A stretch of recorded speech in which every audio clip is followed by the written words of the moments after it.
Hi guys, I wanted to show you how to find your books on ngconnect.com. So you'll need to go to mygconnect.com, and remember, since you're a student, you'll need to click on this one. But since I have an educator account, I'm going to click on this one. Okay, then you'll need to sign in with your username at washk12.org and your password. Alright, we'll wait for a second while this loads.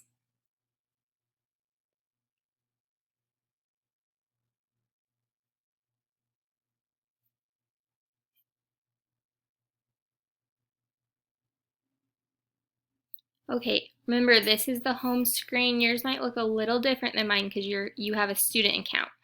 But to go to your books, you're going to look for this right here, click Student Books. Whenever we do our phonics lessons, you're going to do your read on your own books right here. So you're going to look here, and then you'll scroll down until you find which book you're looking for. So here's Dare to Invent, Unit 6, Book 4. You click on that, and then you can use these little arrows to change the page and find the page you're looking for and read it. If you're done with that, you can always click this little X, go back to the home page.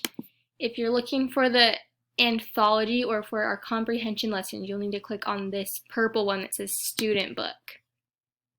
And then you can use, again, these to find you can use this to zoom in and out, and you can use these arrows to find the pages.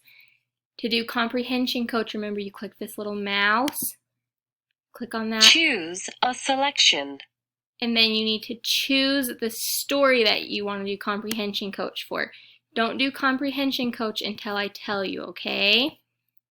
And then remember, you can always do your assignments on here for your phonics or vocabulary, and you can always go to NG Connect or anything like that. All right, good luck, guys.